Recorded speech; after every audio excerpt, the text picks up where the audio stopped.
This is The Camp with Zach Heilprin and The Athletic's Jesse Temple. Yes, welcome in. Officially post-spring, we're in the off-season portion of whatever off-season there is in college football.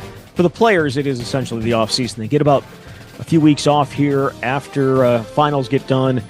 They got a few weeks, and then obviously summer workouts start. But I know in looking at Instagram, a lot of guys are already back home and enjoying some of their time off. Jesse, we never stop working. We will be continuing to put out podcasts, obviously on the same level of effort and how hard it is for these guys to, do the workouts that Brady Collins and his staff put together, clearly on the same level here.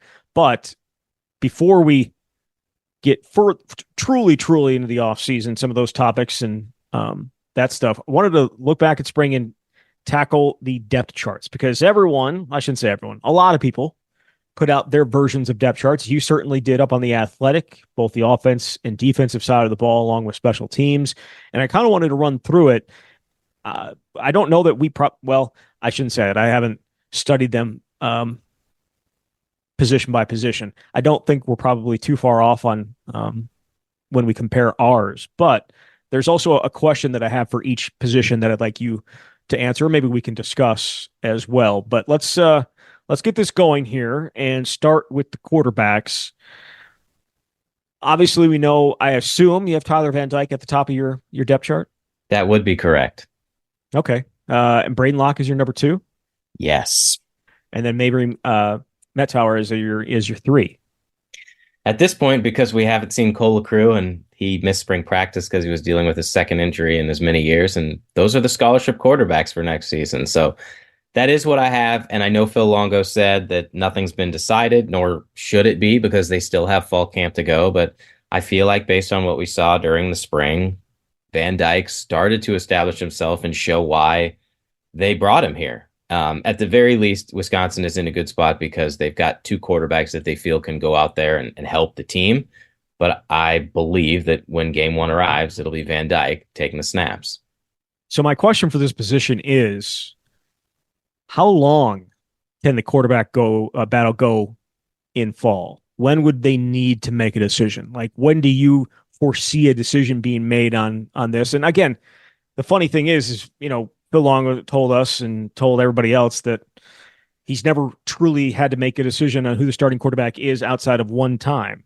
So a decision, but like, when would you expect either Braden Locke, if he's able to come back, or Tyler Van Dyke, if he's able to extend, to officially be that guy and end up taking all the reps? Will we still be seeing practice? Will we still be allowed in practice when this happens? So when you ask that question, I think about some of the quarterback battles we've seen over the years at Wisconsin when fall camp has begun. And I still think this is as Luke Fickell has said, legitimate competition because both players have had good moments. To me, the drop dead has got to be a couple weeks out from the opener, because the beginning of fall camp generally is, let's focus on ourselves. Let's figure out who's going to go where, because you're also bringing in, if there are any transfers left and true freshmen, trying to determine what the pecking order will be. And at a certain point, then you turn your attention to getting ready for your opponent. I kind of feel like, based on what last year was like, what did we see? The first 8 fall camp practices or so, 8 to 10 was kind of the idea. So that's about 2 weeks. I think the first week you'd see, and this is speculation, but I'd like to think informed speculation, a lot of what we saw in the spring, where both guys are continuing to get the 1 reps, because if you're not going to make a decision out of the spring, why would you start fall and have already decided who your number 1 is going to be, even if you're leaning one way or the other? And then week 2, to me, I think you would at least begin to see some type of separation, because you got to have one guy go with the 1s and one guy go with the 2s, which is one of the things that Fickell has talked about this spring.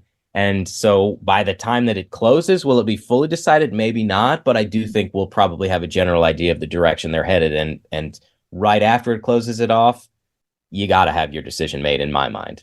Yeah, for sure. So the other spot, obviously, after the quarterbacks, running backs. Mm-hmm. And I don't know that there's a ton of question at the top the depth chart with Chez Mellusi as your number 1. And maybe even, I guess, maybe there is a question. Maybe Tyree Walker's your 1. Then maybe they're 1A and 1B. I don't know if that's how you did it. I went with Ches Malusi as one and Tyree Walker as two. That's exactly how I have it. I know we've talked several times about how impressive Walker was this spring to come in and do what he did and make the transition seamless, as Longo talked about. I feel pretty good about what that 1-2 combination can be, assuming Ches can stay healthy. I wonder about the rest of the guys, really. And you could Yeah. say, well, there's not a ton of opportunity after the top two, but in an offense like this, I think there can be. And so I'll wait. I know you probably got a question, so I don't want to jump Yeah. right over your question. Yeah, no, it's fine. I mean, the question is, who will running back three be? And when you talk about, oh, is there really enough opportunities? Well, I mean, let's be fair. Ches Malusi has struggled to stay healthy. Yeah. So we have to at least acknowledge that and say that, yeah, it could be important. Last year, after he went out, Jackson Aker ended up carrying the ball 72 times. And then you had Cade Yakimelli with 36. So there's about, what, 108 snaps there that you could potentially have for or carries for a third running back if, one of the two above them would go down. My question is, who is running back three? It So felt like Jackson Aker was, but I could also see Cade Yakimelli. And then also, could it end up being one of the freshmen coming in? right.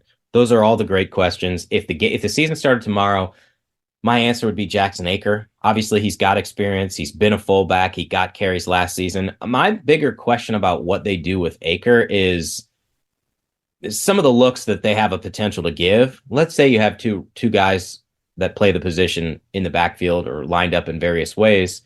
I think he can be that lead blocker for the other guy. And so, I've gotten questions about, well, why isn't he in the mix for tight end? If they have Riley Nowakowski playing that position, why can't Jackson Aker play that position? And hypothetically, he could, except my answer is they didn't do that at all this spring. So clearly they view Aker as a running back, but I do think he can do some other things as a lead blocker. And so, but that's not necessarily getting carries. The Dylan Jones and Darren Dupree thing is really interesting because the talent level coming out of high school is unquestioned. It's just that it's really hard to make a move in fall camp if everybody else is healthy. It takes someone really special like a Jonathan Taylor. I mean, it's not impossible. We have seen true freshmen at that position at Wisconsin contribute, but I think it's going to take a lot to really stand out. Having said that, I'm not going to rule out either guy as a potential number three because if you have something really special, you've got to use them. There's no sense in holding anyone back. We also know the beauty of summer conditioning and summer workouts too, right? Because they can establish themselves there a little bit.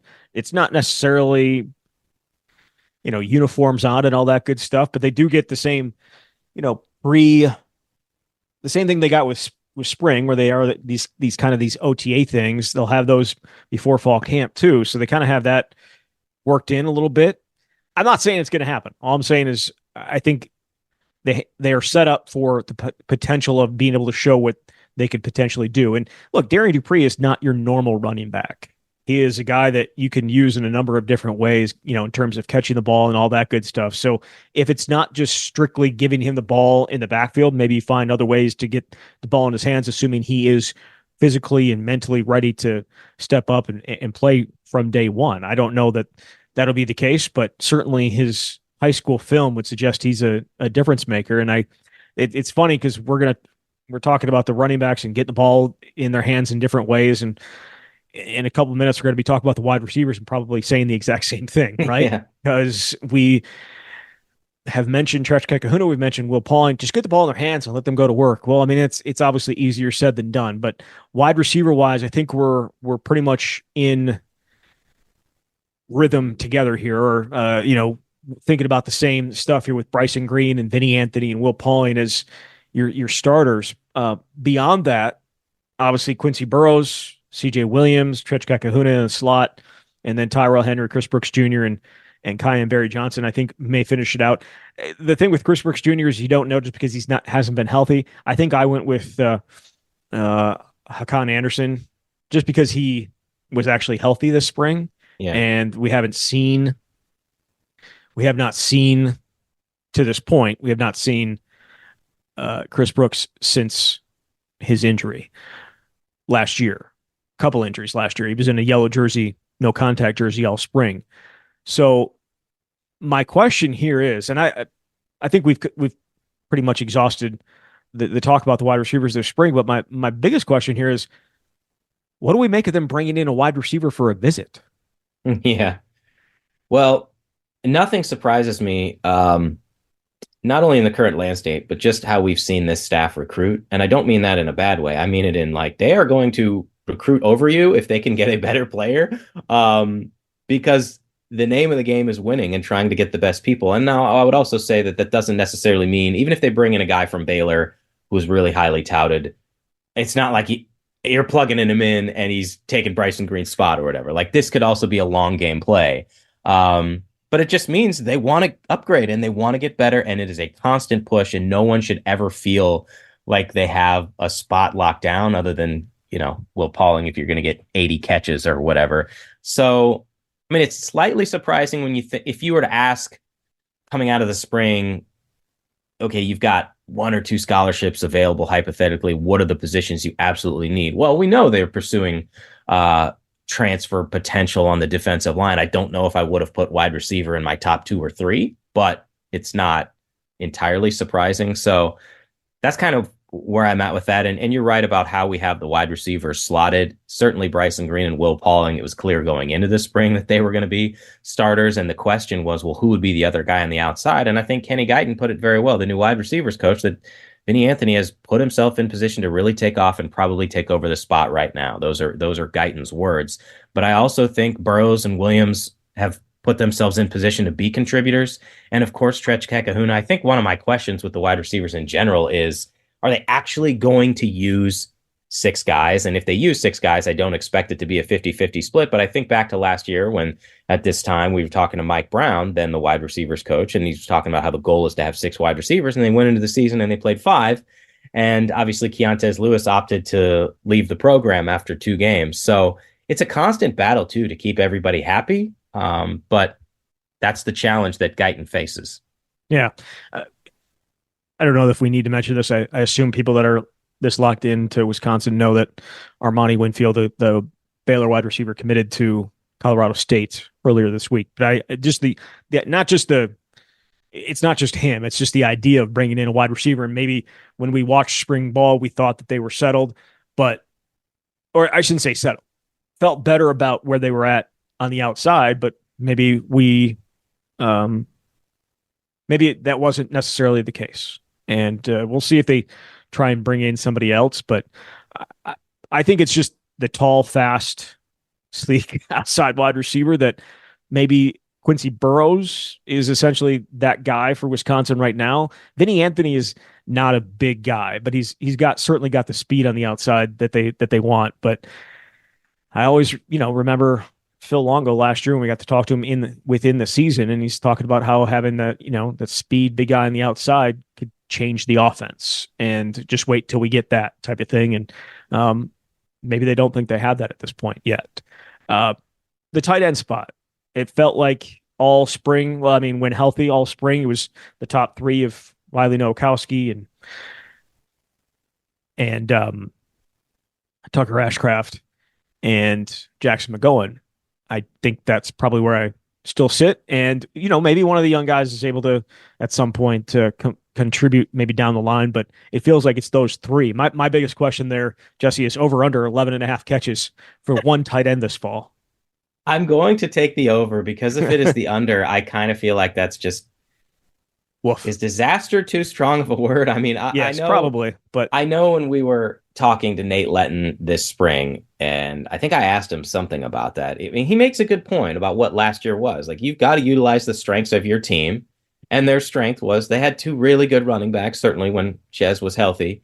And I don't know that you would say that the tight ends were the strength of that offense. On the other hand, like, if you're going to spend another year building and getting these players better, and Nowakowski is healthy, and Ashcraft isn't a true freshman, and Jackson McGowan can give you something a little bit different, I'd like to think at least one of those guys can catch more than the 11 passes that Hayden Ritchie had last season, and that doesn't mean you don't have as quality of a running back or wide receiver room. But I still even if some dude catches 12 passes, I don't know that I necessarily see what what Phil Longo talked about, where I mean, he's making comparisons in some sense to what he saw out of the trio of tight ends he had at North Carolina in 2022. And I've got a story that's going to be running Friday addressing some of the biggest questions I have out of the spring, which I know we talked a bit about last week, but I went back and looked, and well, the three top tight ends in North Carolina in 2022 combined for 79 catches, 1,087 receiving yards, and 8 touchdowns. So I think there's a significant gap between wherever Wisconsin is right now and that. But I also think this group, at least that trio, should be a little more productive than what they showed last year. Agreed. Tight end, excuse me, offensive line. Yeah. Feel like we know the starting group and we know the sixth guy, right? Yes. So I don't know if we need to. I mean, I certainly can, with Jack Nelson at left tackle and Joe Brunner at left guard and Jake Renfrew at center and Joe Huber at right guard and Riley Mallman at right tackle. And then JP Benshaw probably the first in at either the guard spots, and also, the ability to shift guys out to tackle, whether it's Huber at right tackle or Brunner at left tackle. It feels like he's got AJ Blosick has 6. Now it's past that is, I think, the bigger question. But can you run me through what you had after that top 5? Yeah. So we're in total agreement because we saw the practices and that was the unit that they went with. And obviously JP Benchwell would be the swing guard, if you will, because I know he's talked about wanting to have a swing tackle, a swing guard, and then another guy. I mean, my backups, at least at this point, based on what we saw, Kevin Haywood, the true freshman, to get the reps that he got at left tackle, kind of felt like from talking to Blazek. So he's not quite there yet, which you certainly wouldn't expect a freshman early enrollee to be there, but that he is on the cusp of potentially being one of those reserves that you could use. Because Blazek said he's going to be one of the special ones that's played here. I mean, yes, he was thrown into the fire, but kind of felt like he held his own. I know that some of those tackles struggled with those edge guys, but I would expect a lot of guys, not just freshmen, to struggle there. The one that I'm interested in part is what would happen at center if something happened to Jake Renfro. And obviously things have happened to Renfro over the last few years because Kerry Kadenko handled the backup center role when there were snaps with the twos. And every once in a while he would get a snap with the ones if they took Renfro out. But like even in the last practice, Joe Huber was getting some snaps if Renfro came out. So I think they're in a spot where to cover their bases, they would just shift one of the starters over to a different spot like you're talking about, and then elevate a JP Benchwall. But I think Kadenko could be in the mix. And beyond that, one of the names that I'm interested in here is the Vanderbilt transfer, Leighton Nelson. I don't think you go and get somebody if you don't expect to use him in some capacity, even though he didn't play a ton of snaps last season. I think it was 27 offensive snaps, 33 on special teams. I think 24 of his 27 snaps came at right tackle. But he's got familiarity with Blazek from being at Vanderbilt together, and I wonder if he can work his way into being like the top tackle reserve. I don't really feel like that's even a stretch when you consider what the other options are, and they've got a lot of talent with the true freshman class coming in because they got 5 signees on scholarship. But part of me would take a Leighton Nelson, just even if he hasn't played, he's got a couple years of experience and familiarity with Blazek. So those are some of the names that I'm looking at. Yeah, I think the depth chart is what it is. I think it obviously could and likely will look different with the arrival of Leighton Nelson and Joey Okla as well. Where does he fit in as a walk-on? I know he's a walk-on, but again, you mentioned a guy who has a couple years under his belt in college, along with those 3 freshmen arriving this summer. I think another name that did not play at all this spring was Barrett Nelson. Yeah. He was the backup right tackle last year. I don't know that he would have been the guy if Riley Mallman had gone down, but he was listed as the backup at right tackle. And then obviously Colin Cumberly feels like he played right tackle over the last half of spring. He was the right tackle with the second team offense, but I think people viewed him as an inside guy coming in, but that's another thing to think about. I didn't put Leighton Nelson in my depth chart because we haven't seen him yet. So yeah, I didn't want to throw him in at a spot because I have no idea where they're going to want him and what they actually think about him. But you're right. Obviously his experience with AJ Blazek makes sense. My question here though was it's not even a question. It's an overreaction or no, The offense will go as the offensive line goes. Is that an overreaction or no? No, not an overreaction. I mean, it always comes down to the O line at Wisconsin. Certainly, you've got to be able to pass protect better than you ever have because they're going to be passing more, but they need to be better as run blockers. So I don't know. It's been interesting because I think we've talked about this before. What is the last truly dominant offensive line that Wisconsin has had? And maybe just close to dominant. Maybe That's what has 2019. made that's what has made Wisconsin special offensively. And I don't know if they have that this year. They have some good pieces, but no, I don't think that's ever going to be an overreaction in any year. If Wisconsin's offensive line is just average in a given year, it's hard for me to have a lot of confidence and say that, well, this offense is going to take a big step forward. A lot of it to me falls on the O line. Yeah, I would agree. Switching over to the defensive side of the ball, defensive line, we've got James Thompson Jr.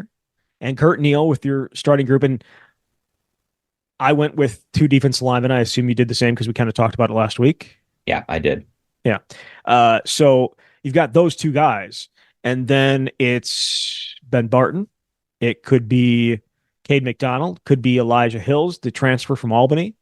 I think that's the guys that have experience. And then it's, some interesting names further down, like a Jamel Howard or a Ernest Willard Jr., or even coming in this fall with Dylan Johnson. Yeah, so I've got Thompson Jr. and Neal as my starters when they have two linemen on the field. When they go with three, Ben Barton would be that third. You could expect to see Thompson, Barton on the outside, and Neal playing more of that nose guard type of role. I also had McDonald and Hills as my backups just because they all got reps with the second team, and Hills obviously got more after TJ Bowlers entered the transfer portal. I think with some of those younger guys, there's a lot to be excited about for the future, but it just feels like they're not quite there yet, which is okay. I wouldn't expect necessarily Howard to be, and certainly not Ernest Willard Jr., who was here as an early enrollee. Their reps came with the third team. So it's hard to sit here and say that they're going to make that leap when fall camp arrives. But there's a lot to like about the potential of some of those younger guys, even if you don't see them this next season. And just in advance plug, I'm working on a story about Dylan Johnson. I had a chance to talk to him earlier this week, and people close to him. Man, that is a scary dude on the football field. I won't give away my favorite story from what he did to another team's offensive guard, but absolutely destroyed him. And also a guy who went 143-1 as a heavyweight wrestler and won 4 state championships. So there's a lot to like about what they've done in recruiting, but that doesn't necessarily mean it's going to help them next season. Could Dylan Johnson beat Luke Fickell if they're both in their prime? Oh God, I don't think so. Couple of heavyweights. I don't.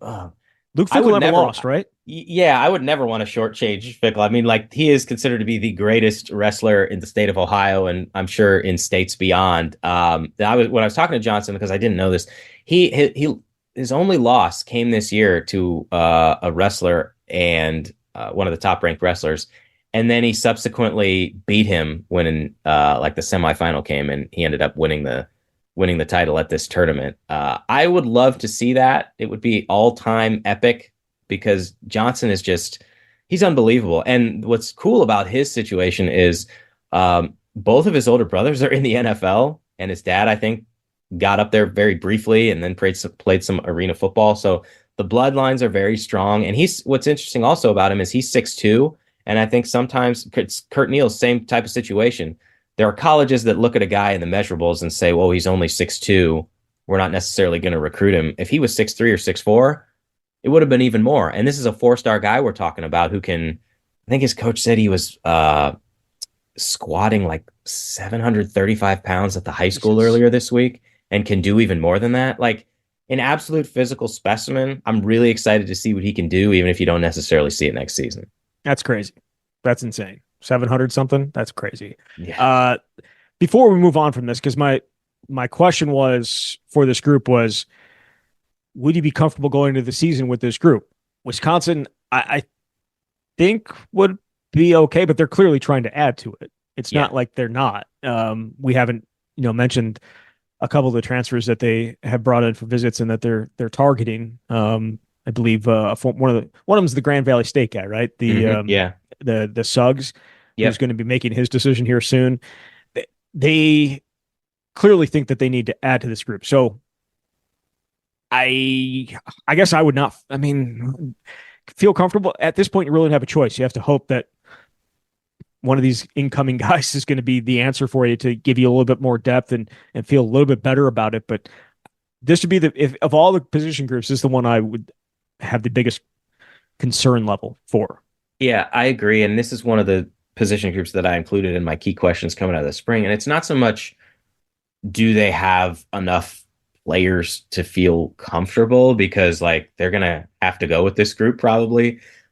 I wonder about, well, what's going to happen when they're on the field? My question was, is there enough talent for the D line to be effective? Because it's one thing to just throw some bodies out there. We've seen a lot of D lines at Wisconsin where they've got some dudes that they put out there, but they're not necessarily huge impact playmakers. And they've had some, right? Keanu Benton, certainly one of them that comes to mind recently.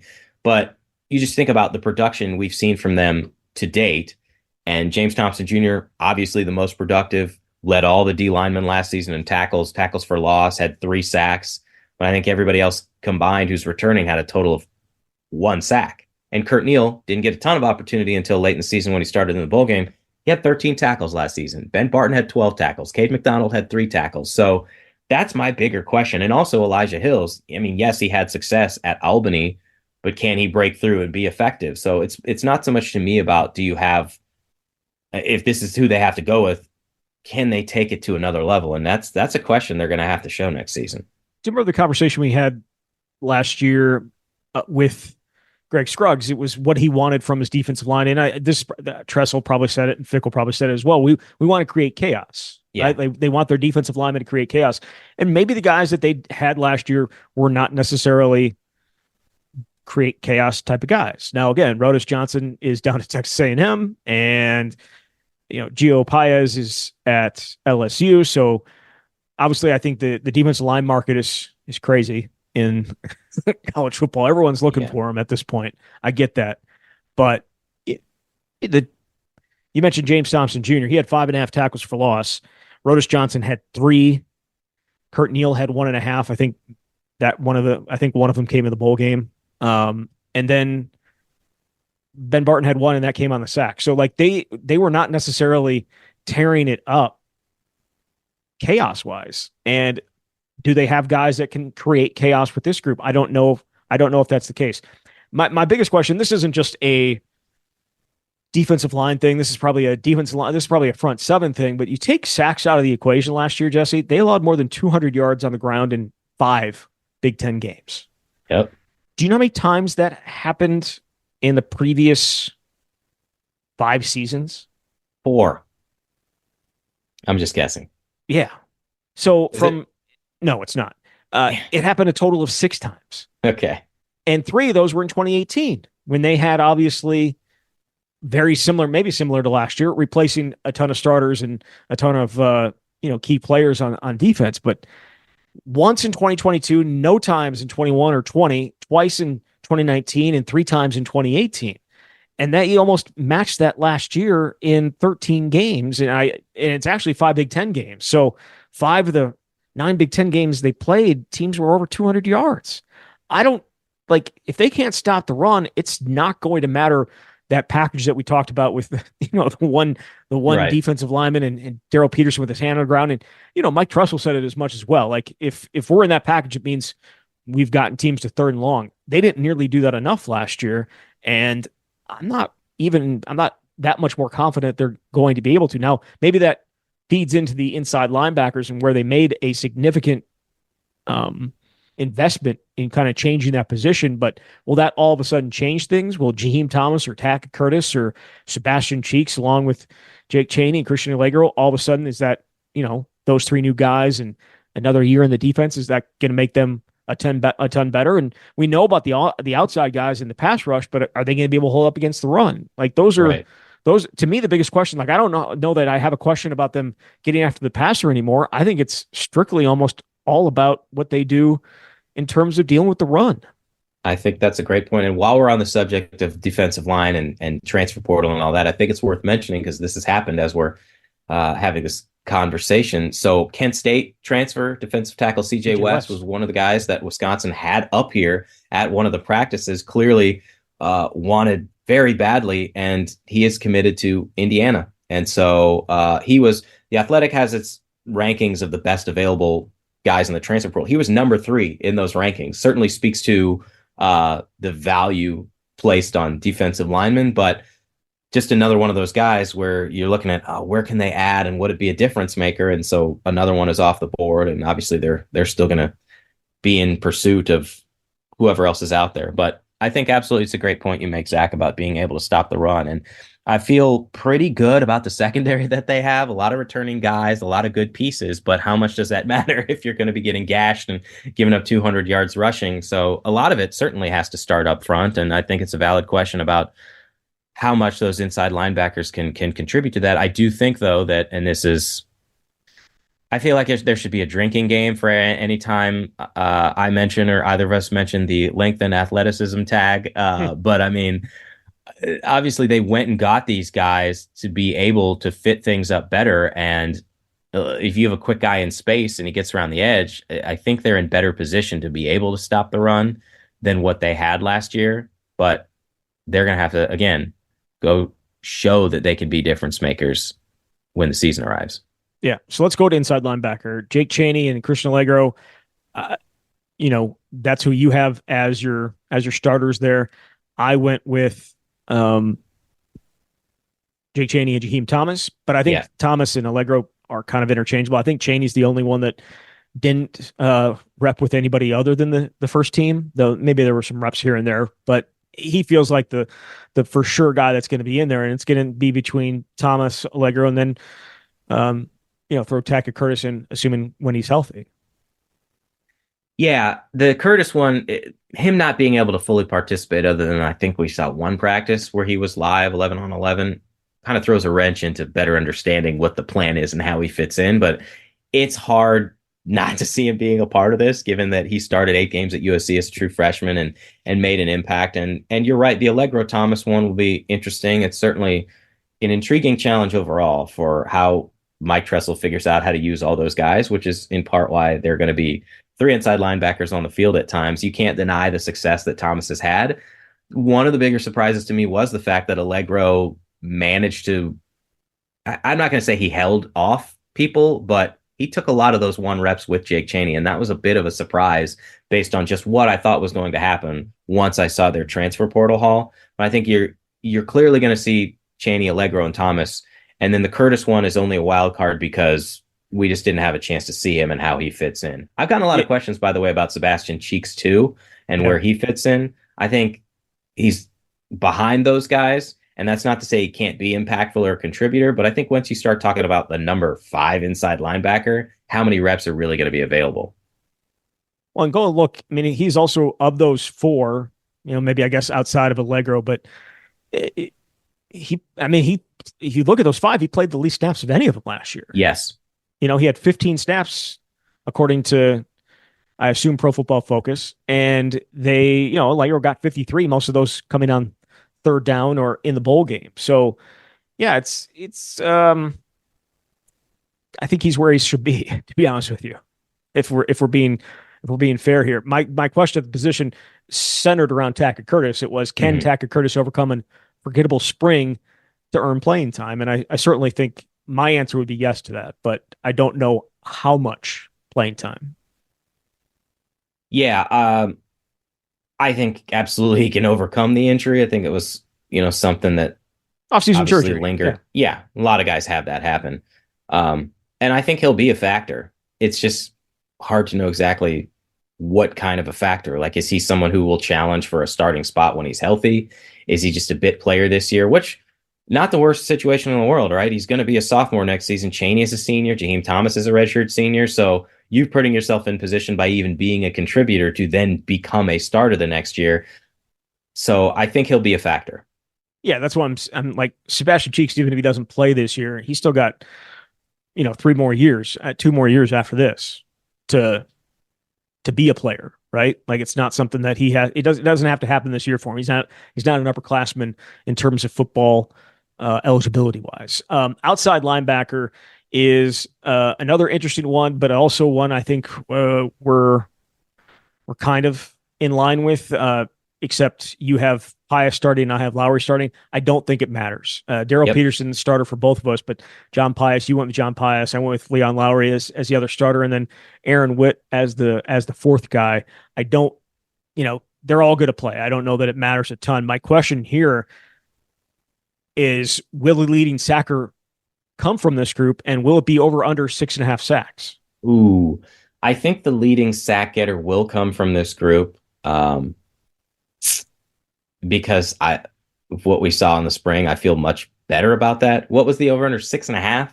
Yeah, and Daryl That's a Peterson big number. Yeah. Well, Daryl Peterson had the most with 4.5 last year. He led Yep. the team 4.5. Yep. I didn't want to put it that low because that would have made it too easy for you. Yeah.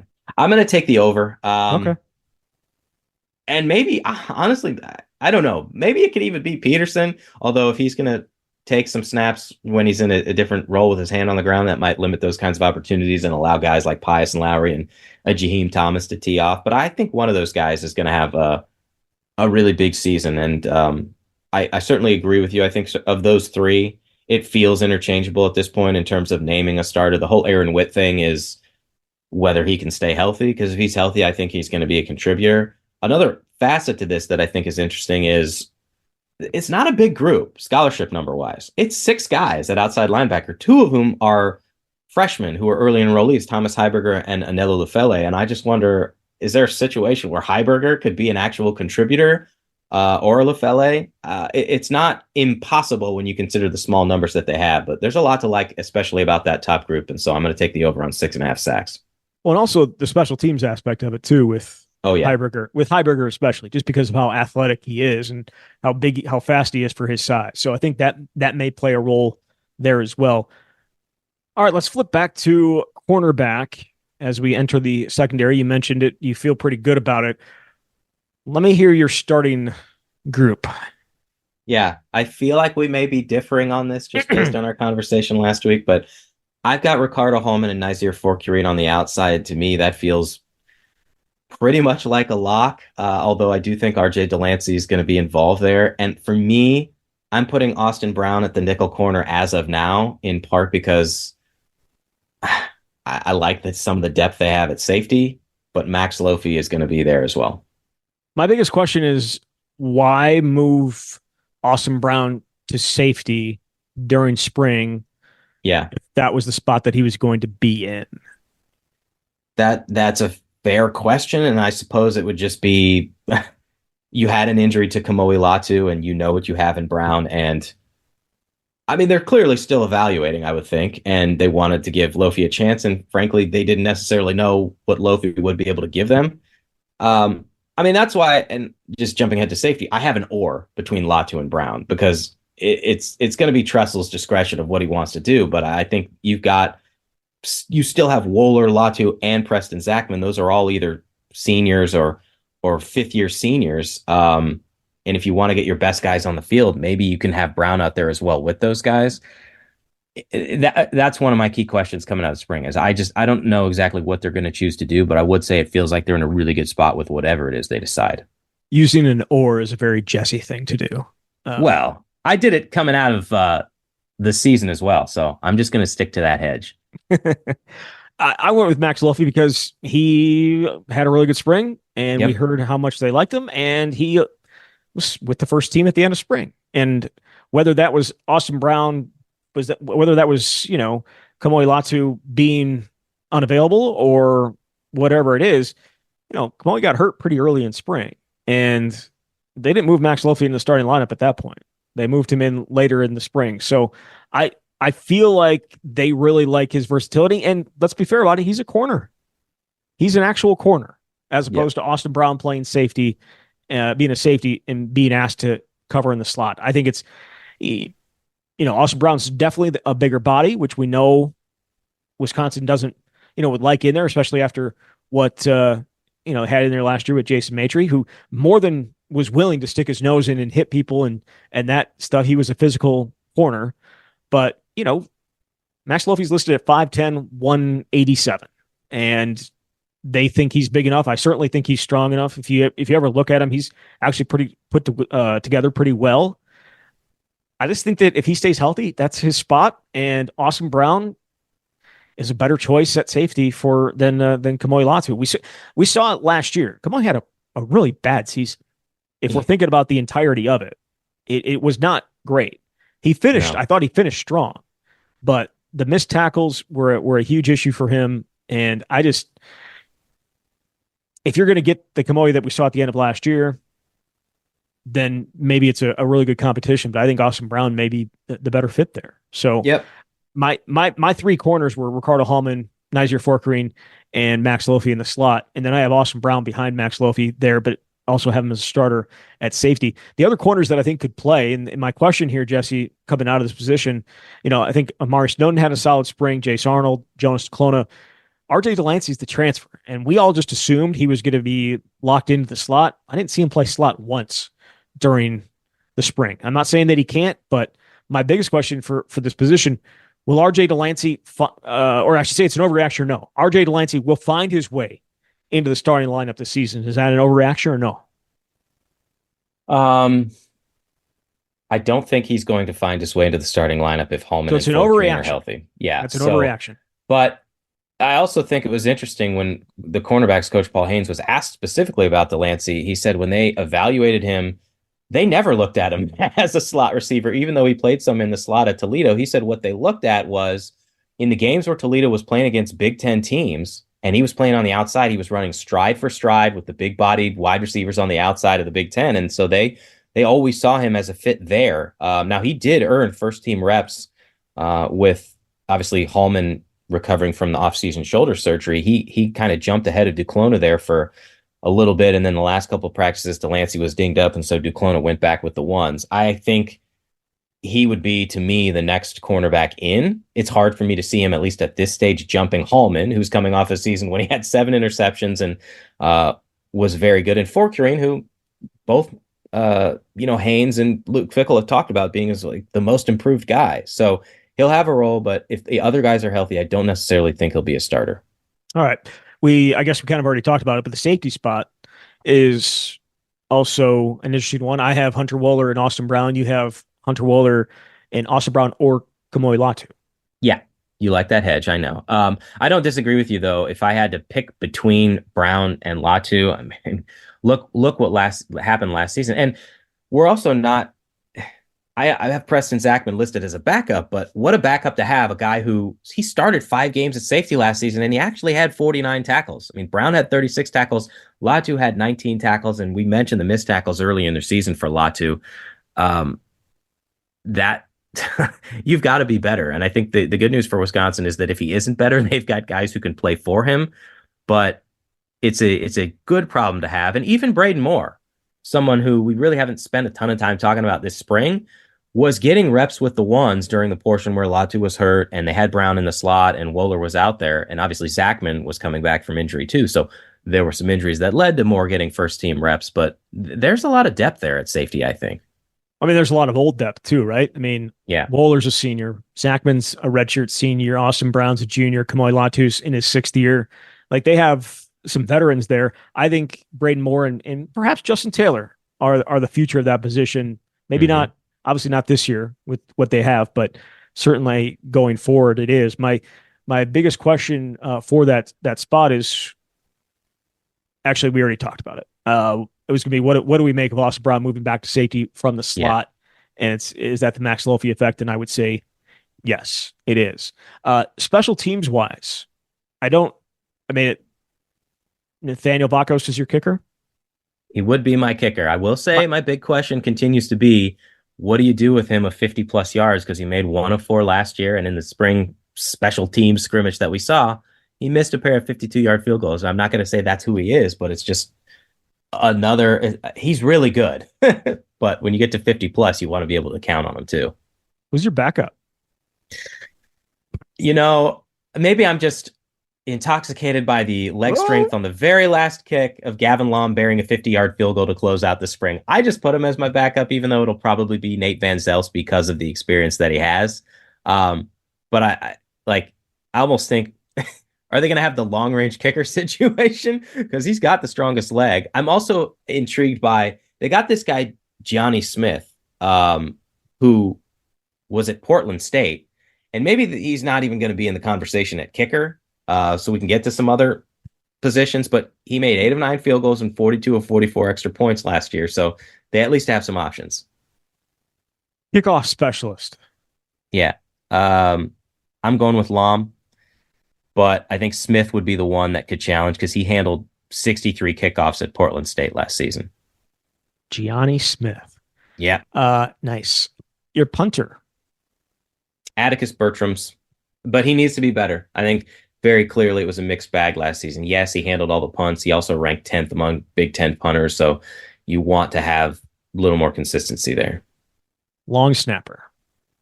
Case and Pfeiffer, you don't put a dude on scholarship and someone who was at Cincinnati and had the role for the last 4 seasons if he's not the guy. And obviously, based on what we saw in the spring, he is. They got some names in this special teams group, dude. Yeah. They got Kaysen, they got Duncan, they got Deed, they got Atticus, they got Gianni. I mean, they are just full of different names with their special teams group at this point. The punt returner. Well, I'm sure we are probably in agreement here. Vinny Anthony, since he handled all the 1 reps in that scrimmage, the special team scrimmage, he also returned 9 punts for 85 yards last season. I've got Tretch Kekahuna as the backup. He was the number 2 guy in that scrimmage, and they also gave some looks to Kyan Barry Johnson. Surprised we didn't see Tyrell Henry in that role because it was one of the roles that he occupied at Michigan State.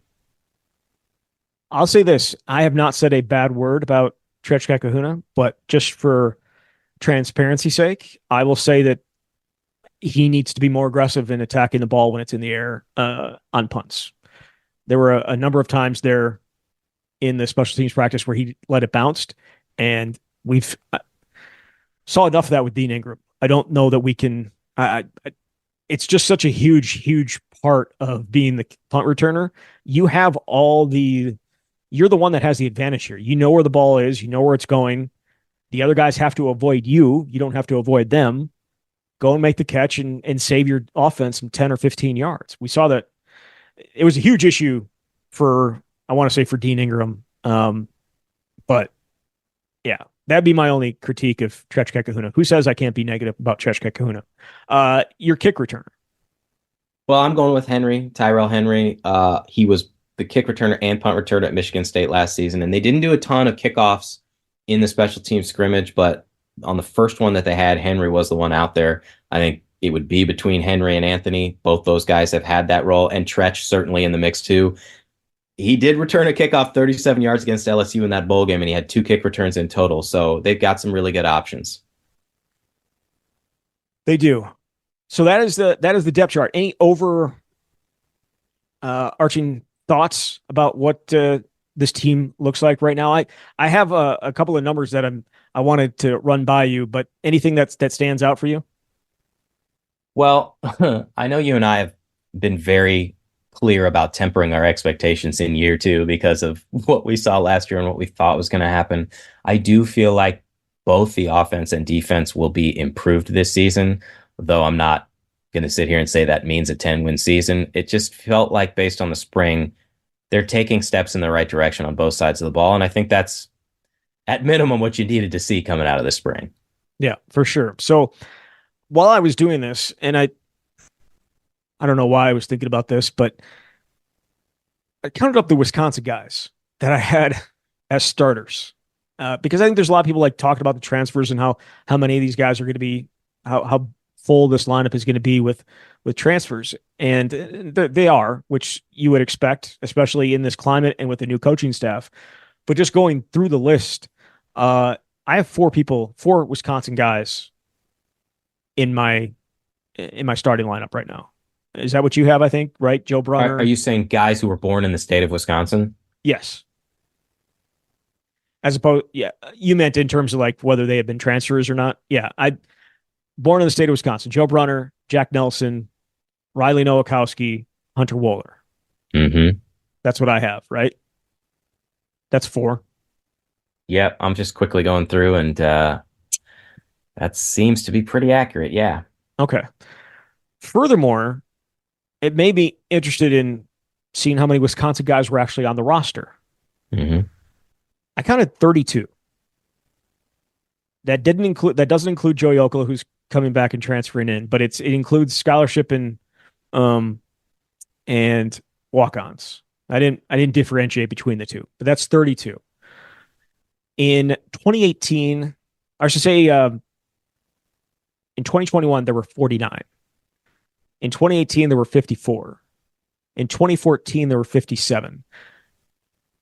32 this year. That's 10 fewer than last year. And again, the numbers are based on the roster that is currently available on ewbadgers.com, going through and counting each one each year. So there may be one here, one there that I may have gotten that I may have missed. But that's a pretty significant change. And I'm wondering if we should make anything of it. I'm not offering this up and saying, "Oh, look, they're going away from what Wisconsin was, or they shouldn't do this or shouldn't do that." That's not what I'm saying. I'm just pointing it out and wondering if you have an opinion on it at all. I think it's fascinating just because of what we think Wisconsin football is and has been, and the changing nature of it. And you can win in different ways. I don't know. A lot of it has to do with the walk-on program. Sure. And the number of, but any year, the state of Wisconsin is not going to produce a bunch of top end Big Ten level scholarship guys. Now, that's not to say there won't be 5 or 6 in a given class. But I kind of feel like this is where things are trending. Wisconsin, not that they weren't a national brand a year ago, but I think you factor in the transfer portal and the roster construction now, it's just so much different from what it was. And I think time will tell on whether this will be a good thing or a bad thing for Wisconsin. Obviously, we know what the Badgers did for 3+ decades, and a lot of that was built on in-state guys. And but do they now have a higher ceiling by exploring guys elsewhere? I don't know, but I think those are really, really intriguing numbers you bring up. So, yeah, I mean the 32 is, I think, a result of the fact that there was only one scholarship guy in the class of 20, the 23 class, right? Like Nate White was the only scholarship guy. Yep. And that they offered. And I think it's actually, I mean, certainly worthwhile. I mean, I don't know that there was anybody else deserving of one in that class. It's also a result of missing out on guys in 22 and missing out guys on 20 in 24, right? Like the not having those players,